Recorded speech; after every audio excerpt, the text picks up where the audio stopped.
In a quiet forest, the spaceship landed. Did they find friends? Yes, many friendly creatures, and they all played together. The thing about banning humans from anything is that we immediately want to know why. Not in a rebellious way. Not at first.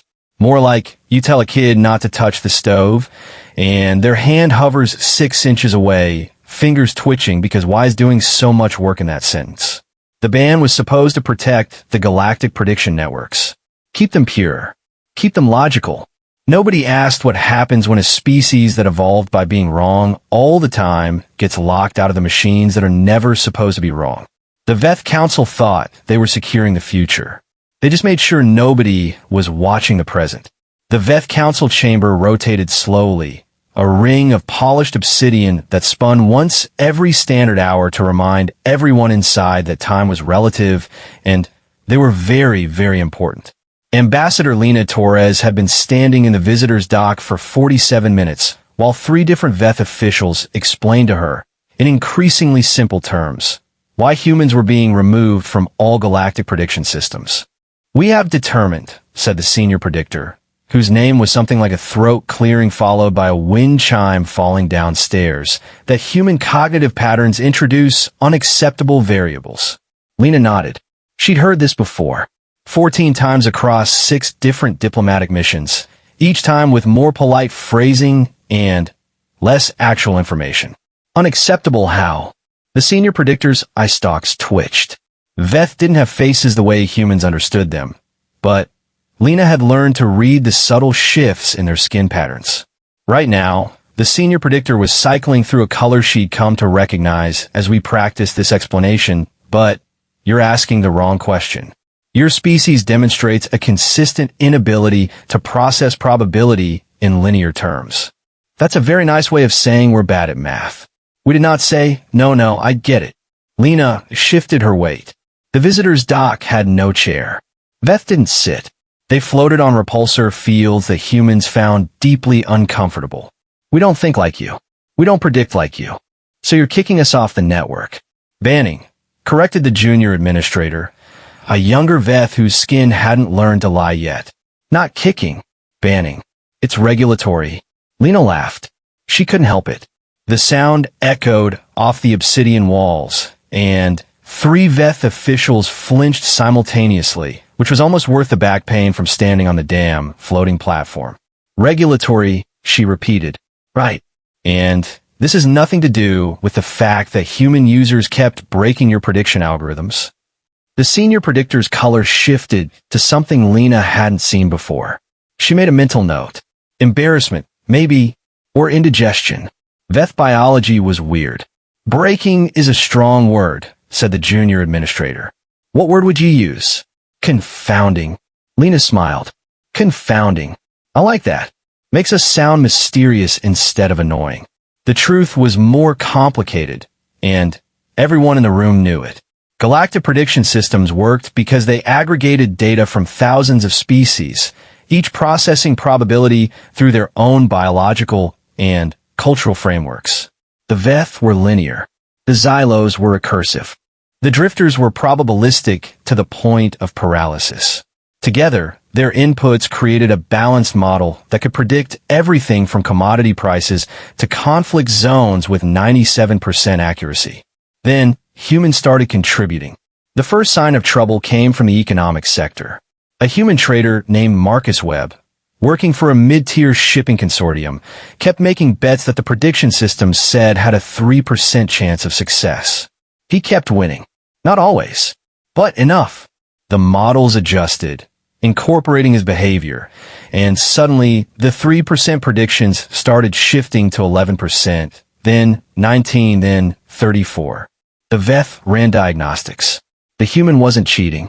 He wasn't accessing hidden data. He was just guessing. But his guesses followed patterns that didn't match any known probability framework.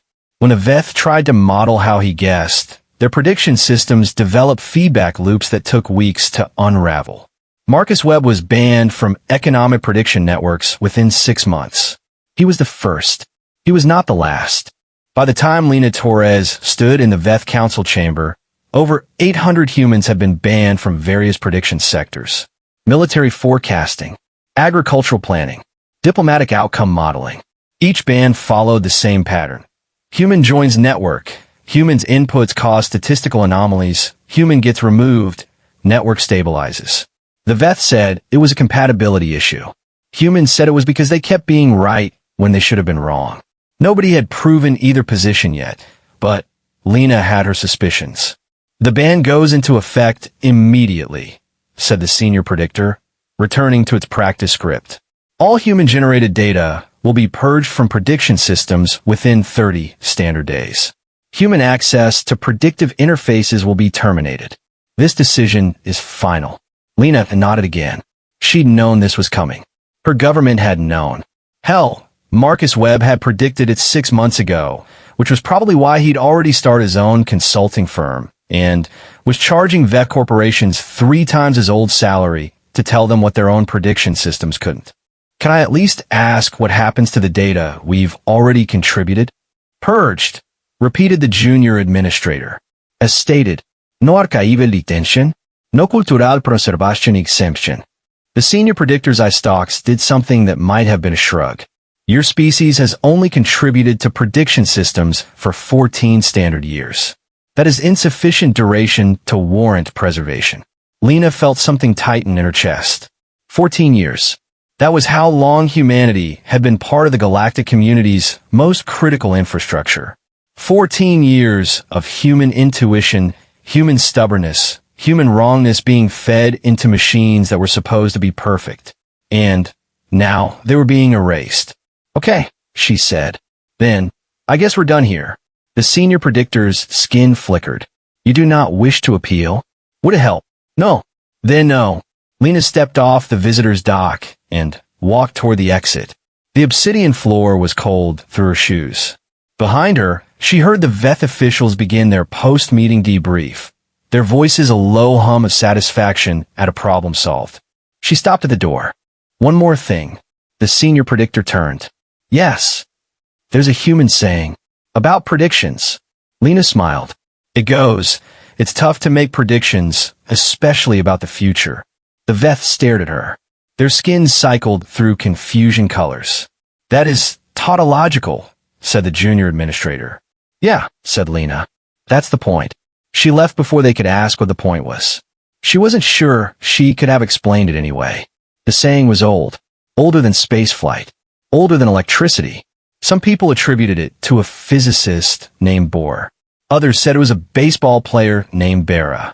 The exact origin didn't matter.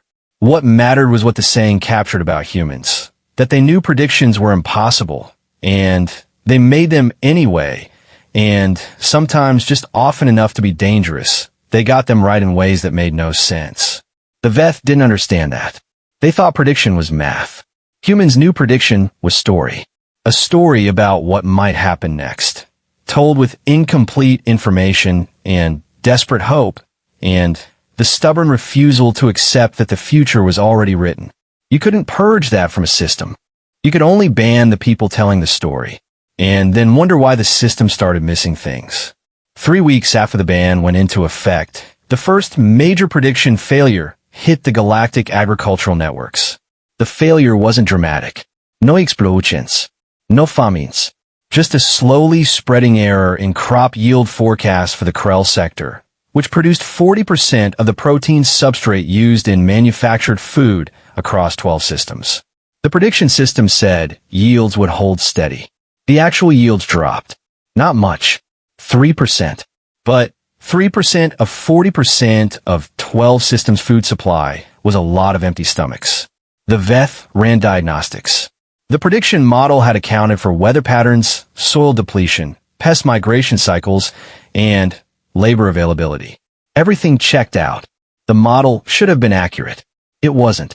Lena heard about the Krell failure for Marcus Webb, who had somehow gotten his hands on the diagnostic data within 48 hours of the Veth completing their analysis. They're missing something, Marcus said over a secure channel. He was on his boat. Lena could hear water lapping against the hull. The man had made enough money from his consulting work to buy a boat, and then immediately moved onto it full-time, which was either a retirement plan or a breakdown. Missing what? I don't know yet. But look at this. He sent her a data packet. Lena opened it on her tablet, scrolling through columns of numbers that made her eyes glaze over. See the labor projections? No. Right, sorry. Normal people don't read labor projections for fun.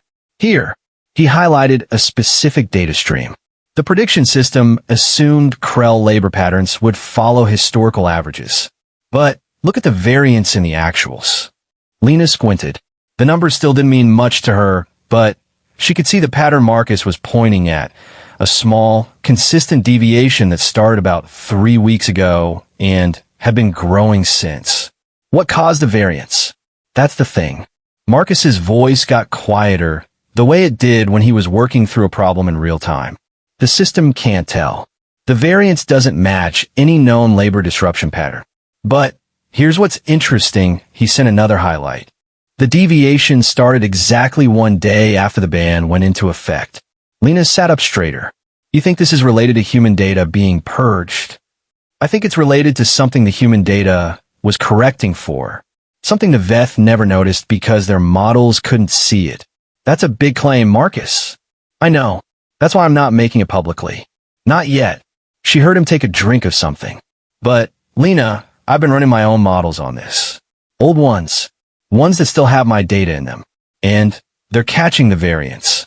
Not explaining it, but flagging it as significant. Your models still have your data? Marcus laughed. I never said I complied with the purge. Lena should have been shocked. She wasn't. Marcus Webb had been banned from prediction systems for a reason, and it wasn't just his success rate. It was his attitude. The man treated prediction like a conversation, not a calculation. He talked to data, argued with it, let argue back. The Veth found this horrifying. Humans found it Tuesday. Keep me updated, Lena said. I'll see if I can get anything from the diplomatic side. Good luck. The Veth aren't talking.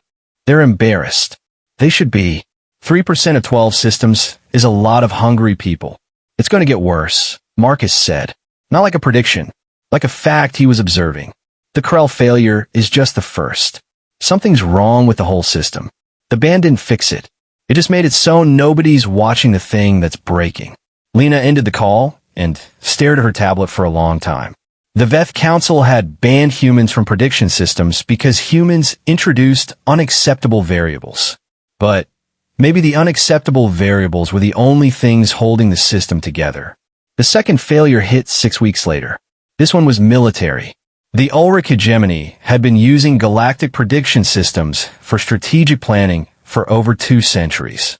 The systems analyzed fleet movements, resource allocation, political instability, and 1,000 other variables to forecast conflict probabilities with 99.7% accuracy.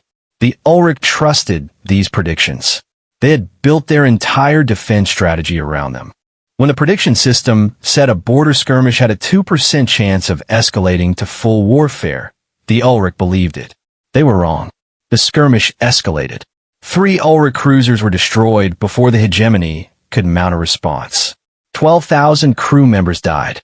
The enemy faction, a minor power the prediction systems had rated as low risk for years, revealed a new weapons technology that no model had anticipated. The Veth Council convened an emergency session.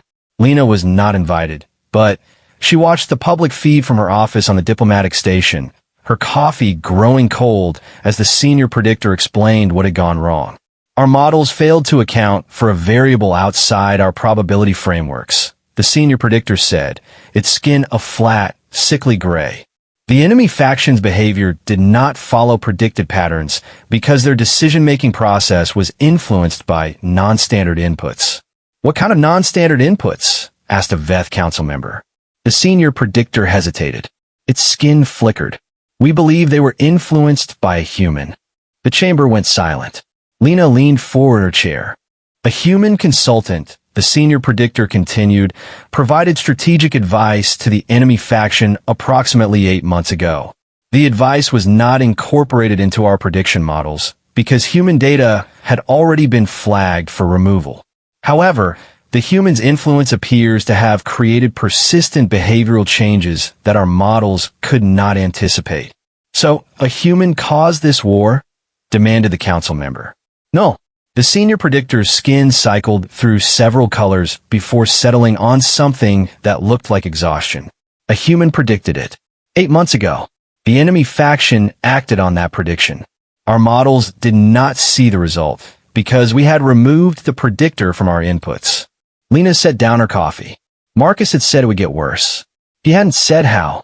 She found him on his boat 3 days later, staring at a wall of displays that showed more data than any one person should reasonably be able to process. The boat was docked at a small orbital station near the edge of human space, far from the diplomatic corps, where the Veth were still trying to explain how 12,000 people had died because they'd banned the wrong species. You saw this coming, Lena said. It wasn't an accusation. It was an observation. Marcus didn't look away from his displays. I saw something coming. Not this specifically. I'm not magic, Lena. He waved a hand at the data. I could feel the system straining. Like a pressure building. The band didn't release the pressure. It just removed the safety valve. What's the pressure? That's what I've been trying to figure out. He finally turned to face her. He looked tired. Not sleepy tired. Deep tired. The kind of tired that came from knowing things you wish you didn't. Something is wrong with the galaxy, Lena. Something the prediction systems should have caught, but didn't. The Krell crop failure, the Ulrich War, the other failures I've been tracking, they're not random.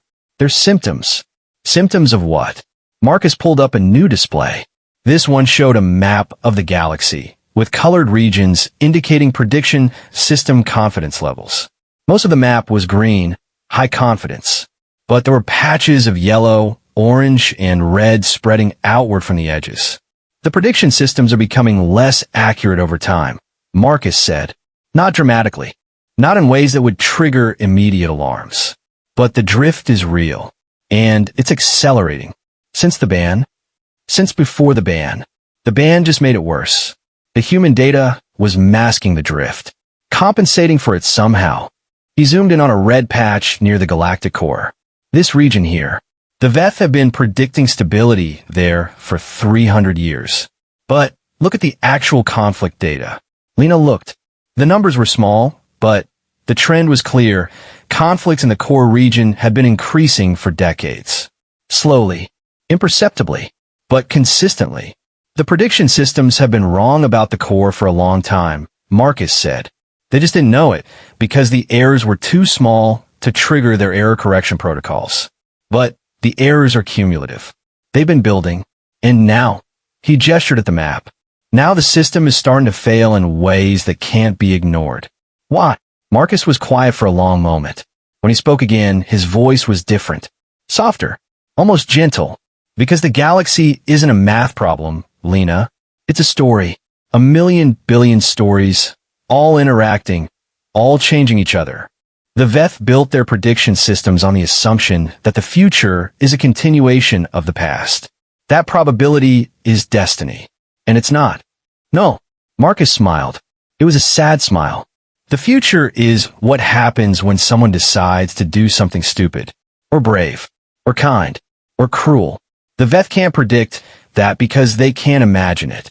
They don't have the word for it. What word? Maybe. Lena sat down on the boat's deck, her back against a storage locker. The orbital station's artificial gravity was slightly off, and she felt heavier than usual, like the universe was pressing down on her. The Council isn't going to reverse the ban, she said. Not after this. They'll double down. They'll blame humans for the war, not their own systems. I know. So what do we do? Marcus turned back to his displays. His fingers moved across the interface, pulling up new data streams, new patterns, new questions. We watch, he said. We wait. And we get ready. For what? The failure they can't hide. The one that will break everything open. Marcus highlighted a region on the map. The galactic core. The red patch where conflicts have been growing for decades. There's something happening there, he said. Something the prediction systems have been missing for a long time. When it finally breaks through, the Veth are going to need help. Help they banned. You think they'll ask for it? Marcus smiled again. This time it wasn't sad. It was sharp. Dangerous. Humans don't wait to be asked. The failure came 11 weeks after the ban. Not in the agricultural sector. Not in military forecasting. not in economics or diplomacy or any of the neat categories the Veth had built their prediction systems around. The failure came in the form of a star going dark. The star was called Veth Prime's Mercy. It was a small, unremarkable yellow dwarf in the Galactic region, notable only for its name. Bestowed by a Veth exploratory mission 3 centuries ago, when they found the star's single habitable planet, and declared it a mercy of the universe that such a world existed at all. The planet was called Mercy's Gift. 40 million people live there. Veth mostly. Some Xylos. A handful of other species. No humans. Humans had never been welcome in the core region. Not really. Too unpredictable. Too strange. When the star went dark, it didn't flicker or fade or explode in a dramatic supernova that everyone could see coming. It just stopped emitting light. One moment, Veth Prime's Mercy was a normal yellow dwarf. The next moment, it was a dark sphere hanging in space, still there, but no longer shining. The prediction systems had no category for this. Stars did not simply stop shining. It wasn't possible. It violated every known law of stellar physics. The Veth ran their models. The models returned error messages. The Veth ran them again. Same result. By the time Lena got the news, Mercy's Gift had been in darkness for 30 hours. The planet's temperature was dropping faster than anyone had anticipated. 40 million people were huddled in emergency shelters, burning through backup power systems that had been designed for weeks of isolation, not the permanent night that seemed to be settling over their world. The Veth Council was in chaos. Lena watched the emergency session on her tablet, unable to look away from the senior predictor's skin, which had gone completely white, a color she'd never seen before, and assumed meant I have no idea what's happening and I'm terrified. Our models cannot explain the star's behavior, the senior predictor said, its voice flat. We have consulted every prediction system in the galactic network. None of them predicted this event. None of them can model its aftermath. Then, what do we do? Demanded a council member.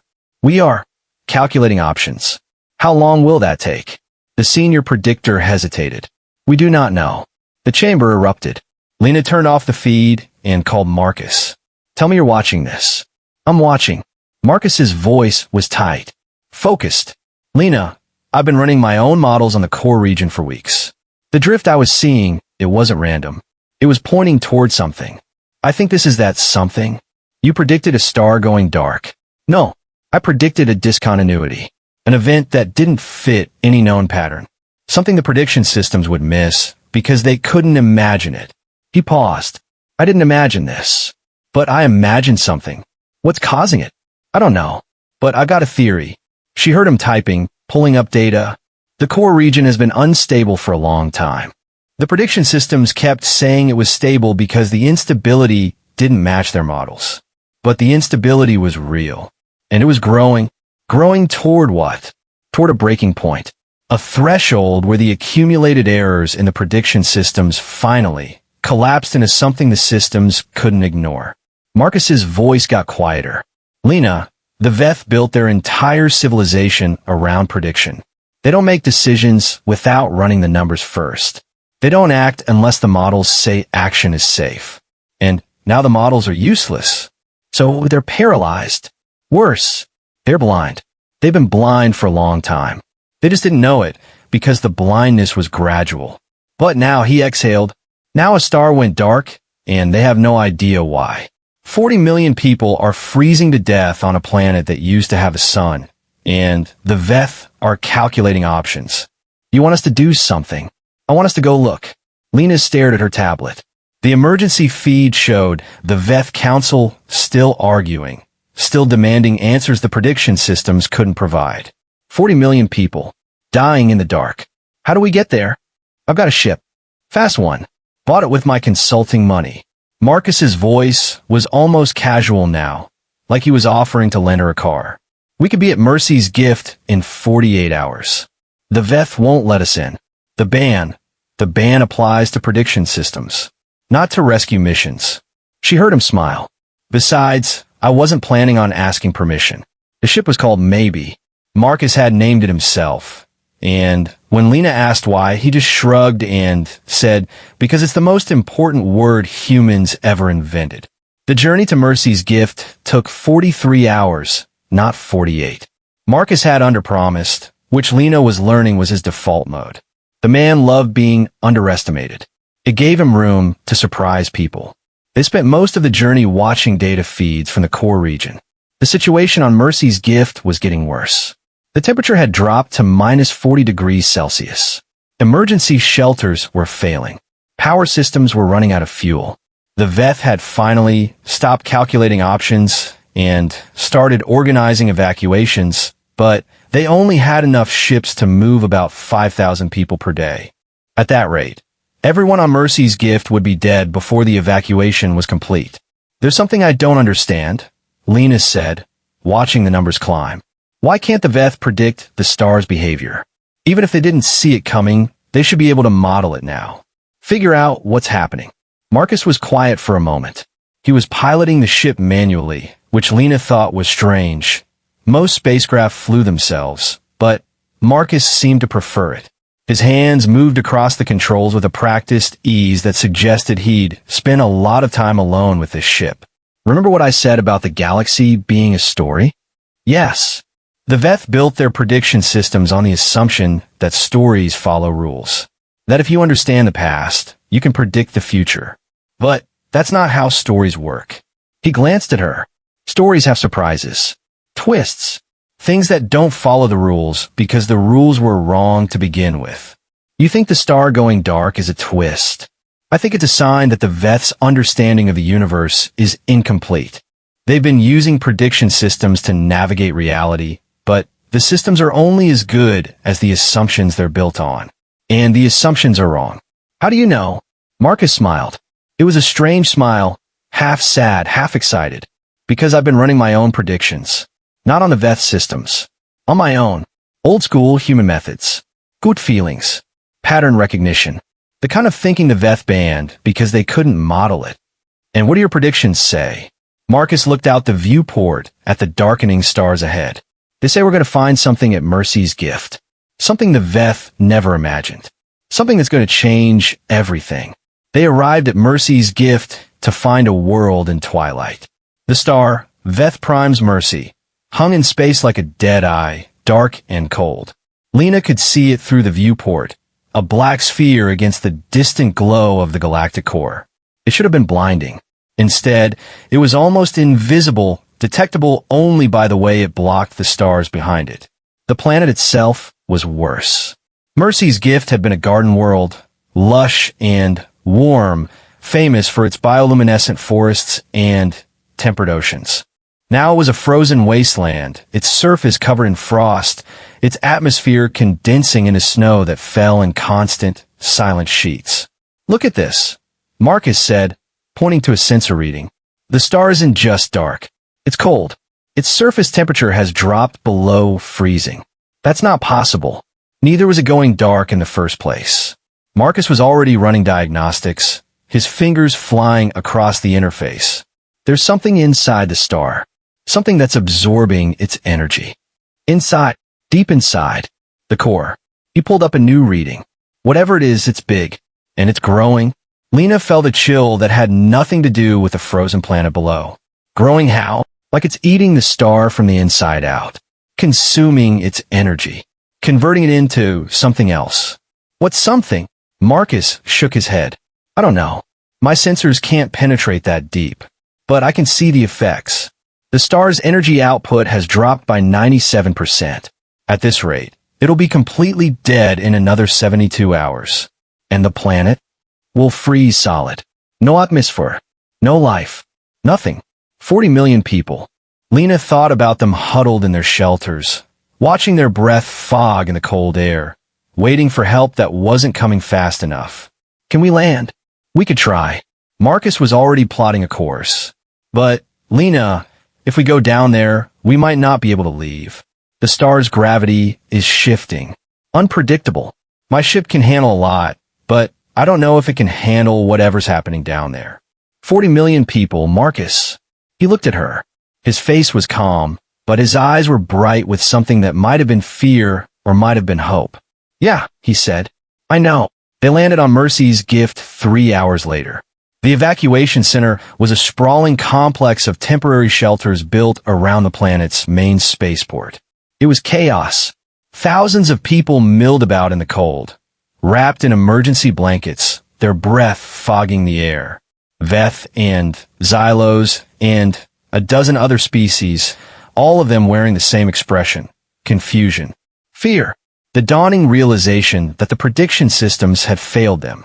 Lena found a Veth in charge of the evacuation, a senior administrator named Vethcal, whose skin was a mottled gray-green that Lena assumed meant exhaustion and despair. Ambassador Torres. Vethcal's voice was flat. You are not welcome here. I'm not here as an ambassador. I'm here to help. Humans are banned from prediction systems. Lena stepped closer.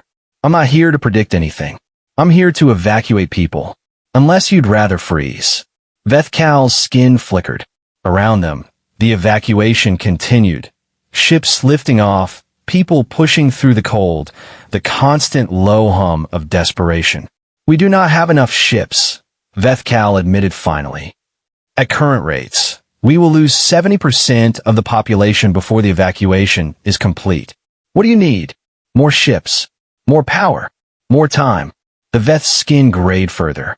We need a solution that does not exist. Marcus stepped forward. He'd been hanging back, observing, but now his face had that sharp, dangerous look Lena had seen before. What if the star isn't dying, he said. Vethcal stared at him.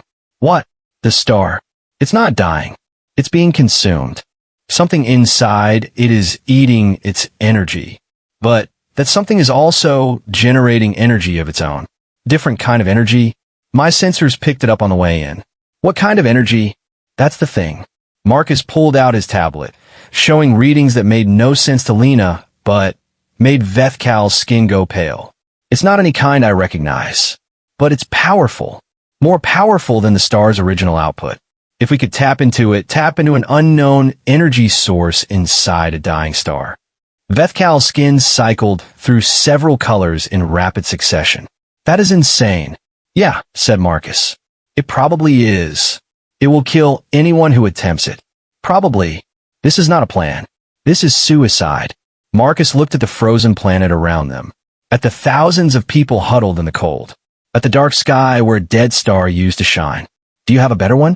Vethcal was silent for a long time. Around them, the evacuation continued. Ships lifted off. People died in the cold.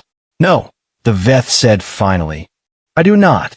The plan was simple in theory and impossible in practice. Marcus would take a ship into the dead star's core. He would find whatever was consuming the star's energy and try to establish a connection with it. If he succeeded, he might be able to redirect some of its energy output to the planet's power grids, enough to keep the evacuation centers running until everyone could be rescued. If he failed, he would die. Let me go instead, Lena said, standing beside the ship in the freezing cold. You're the only one who understands what's happening up there. If something goes wrong, something will go wrong. Marcus was already climbing into the cockpit. That's not the question. The question is whether I can fix it when it does. And you think you can? He looked at her. His face was calm, but his eyes were bright with that strange mix of fear and hope she'd seen earlier. I think I'm the only one who could try. Why? Because I'm human. He smiled. We're really good at being wrong. And sometimes, just often enough, being wrong is the only way to be right. The ship's engines hummed to life. Marcus sealed the cockpit and began his ascent, the ship rising slowly into the dark sky. Lena watched until it disappeared. The journey into the dead star took 90 minutes. Marcus broadcast the whole thing on an open channel, not because he wanted an audience, but because he wanted someone to know what happened if he didn't come back. Lena listened from the evacuation center, huddled around a portable receiver with Vethcal and a handful of other officials. The ship's sensors went wild as it approached the star's outer layers. Readings spiked and fell and spiked again, numbers that made no sense, patterns that didn't follow any known physics. It's like the star is screaming, Marcus said, his voice crackling through the receiver. Not in pain. I don't know, confusion? It doesn't understand What's happening to it? Can you still penetrate the core? Vethkal asked. Maybe. The ship's holding together better than I expected. Whatever's inside the star, it's not hostile. It's just there. Defined there. Marcus was quiet for a moment. When he spoke again, his voice was different. Slower. More deliberate. It's alive, Vethkal. Whatever's eating the star, it's alive. Not like us. Not like anything I've ever seen. But alive. Lena felt her heart stop. Alive how? I don't know yet. But it's responding to me. To the ship. Every time I change course, it changes something inside the star. Like it's trying to communicate. Communicate how? Patterns. The energy fluctuations are forming patterns. Mathematical, but not. More like music or language. Another pause. I think it's asking for help. Help with what? It's dying. Marcus's voice cracked. It's been dying for a long time. The star, Veth Prime's mercy, it's not food. It's a host. The thing inside is a parasite, but not the kind that kills. The kind that transforms. It's trying to turn the star into something else. Something new. But it's failing. The transformation is incomplete, and it's killing them both. Can you stop it? No. But I might be able to complete it. Silence. Marcus, Lena said. What does that mean? It means I have to go inside. Not the ship. Me. The thing inside the star is asking for connection. For someone to help it finish the transformation. I think it needs a mind. A consciousness. Something that can bridge the gap between what it is and what it's trying to become. That will kill you. Maybe. Or maybe it'll change me. Marcus laughed. It was a strange laugh. Half terrified, half exhilarated. Lena, do you remember what I said about the galaxy being a story? Yes. I think I just found the twist. Marcus cut the feed 30 seconds later. Lena stood in the freezing cold of Mercy's gift, staring at the dead star in the sky, and waited. The evacuation continued around her. Ships lifted off. People died. The temperature dropped another 5 degrees. And then, 47 minutes after Marcus cut the feed, the star came back on. Not slowly, not gradually. All at once, like someone had flipped a switch, Veth Prime's mercy blazed to life. But the light was different now. Not the warm yellow of a standard dwarf star, but something else. Something that shifted through colors Lena had never seen, frequencies that made her eyes water and her skin tingle. The warmth came next. The temperature on Mercy's gift began to rise, climbing degree by degree, melting the frost, evaporating the snow. Within minutes, the planet was habitable again. Within hours, it would be warm. The star was no longer a star. It was something else. Something new. Something that pulsed with a light that seemed almost intelligent, almost aware, almost alive in a way that stars weren't supposed to be. And then Marcus Webb's voice came back on the channel. Lena. Marcus. She was crying. She hadn't realized it until she heard her own voice, thick and wet. You're alive. I'm not sure that's the right word anymore. He sounded different. Not older. Not younger. Just more. Like there was more of him than there used to be. But I'm here. What happened? I connected with it. The thing inside the star. It's not a parasite, Lena. It's a seed. A seed that's been waiting for a long time to grow. But it couldn't grow alone. It needed something to help it bridge the gap between what it was and what it wanted to become. And you're that something? We were that something. Together. He paused. It's not just me anymore. It's us. The seed and me. We're blended. I don't know how to explain it. Try. Remember how I said humans are really good at being wrong? The seed is really good at being right. Perfectly right. Infallibly right. But being perfectly right means you can never change. Never grow. Never become something new. Because becoming requires being wrong first. Trying things that don't work. Learning from failure. And you taught it how to be wrong? I taught it how to be human. Marcus's voice was soft now. Almost reverent. And it taught me how to see. See what? The future. Not as probabilities or predictions or math problems. As possibilities. All of them. Every path, every choice, every moment where something could go one way or another. The seed can see them all now. Because I showed it how to imagine. Lena looked up at the transformed star. Its light was beautiful in a way that hurt to look at. like staring into the heart of something too big to understand. The Veth are going to lose their minds, she said. Yeah. Marcus laughed.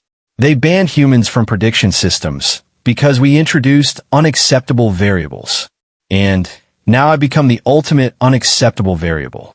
A prediction system that runs on human wrongness. Can you predict what happens next? Lena, I can see every possible next. Billions of them. And in almost all of them, the galaxy is about to change in ways nobody expected. Including you? Especially me. Another pause. But here's the thing I didn't expect. The thing the seed didn't expect either. What's that? In every possible future, humans are at the center of the change. Not because we're stronger or smarter or better. Because we're wrong. Because we try things that shouldn't work. Because we fail and learn and fail again. The seed spent eternity being right, and it almost died. Humans spend our whole lives being wrong, and we survive. That doesn't make sense. It doesn't have to. That's the point. Marcus's voice grew brighter, almost joyful. The galaxy banned humans from prediction systems because we broke their models. But the models were already broken. We just showed them where. What happens now? Now we go home, and we tell the Veth Council that the future doesn't belong to the species that predicts it best. It belongs to the species that imagines it best. And which species is that? Marcus laughed again. The sound echoed through the channel, warm and strange and full of light. Guess. The Veth Council reinstated humans to the prediction systems 3 days later. Not because they wanted to, because they had no choice. The transformed star, now called Marcus's Mercy by the people of Mercy's Gift, was generating energy patterns that no existing prediction model could interpret. Only humans seemed to understand it. Only humans could work with it. Marcus Webb became the most sought-after consultant in the galaxy. He didn't charge for his services. He didn't need to. The seed had given him everything he needed, a connection to something larger than himself, a perspective that made money irrelevant. But he didn't forget what he'd learned. And he didn't let the galaxy forget either. Prediction isn't about being right, he told the Veth Council during their next session, standing in the same visitor's dock where Lena had stood months before. Prediction is about being willing to be wrong. About imagining possibilities that don't exist yet, and then trying to make them real. The senior predictor's skin was still pale. That is not prediction. That is creation. Yeah, said Marcus. That's what humans call it. He left the council chamber without waiting for a response. Outside, Lena was waiting for him, leaning against the obsidian wall. That went well, she said. They're scared. They should be. You're terrifying. Marcus smiled. The transformed star's light still pulsed inside him. Visible now if you knew where to look. A faint glow behind his eyes, a warmth in his voice that hadn't been there before. I'm not terrifying, he said. I'm just human. We all are. We're the species that looks at a future that doesn't exist yet and says, maybe. Maybe what? Maybe we can make it better. Maybe we can survive. Maybe we can be wrong enough times to eventually get something right. He looked up at the sky, where a transformed star was shining over a world that should have died. The Veth built their civilization on being right. We built ours on being stubborn. And which one wins? Marcus started walking. Lena fell in a step beside him. That's the wrong question, he said. What's the right one? Which one survives? They walked in silence for a while, through the diplomatic station's corridors, past Veth officials who stared and then looked away. The ban was over. The prediction systems were running again, this time with human data restored, human variables included, human wrongness woven into their calculations. The systems were better now, more accurate, more flexible, more alive. But they still couldn't predict humans. And that Marcus thought was exactly how it should be. The galaxy never fully understood what happened at Mercy's Gift. The Veth wrote reports. The Xylos composed theories. The Drifters published probabilistic analyses that went on for thousands of pages. But none of them captured the truth. The truth was simpler and stranger than any prediction. A human had looked at a dying star and seen not an ending but a beginning. He'd offered himself to something ancient and alien and terrifying, not because he was brave or stupid or noble, but because he was human. Because humans don't wait for permission. Because humans don't accept that the future is already written. Because humans, alone among all the species in the galaxy, understand that the most important word in any language is the one that means maybe. The Veth banned humans from prediction systems because humans couldn't be predicted. They were right. And that was the problem. Because the future doesn't belong to the species that can predict it. The future belongs to the species that can imagine it. And humans? Humans have always been very, very good at imagining things that don't exist yet. Maybe that's why they're still here. Maybe that's why they always will be.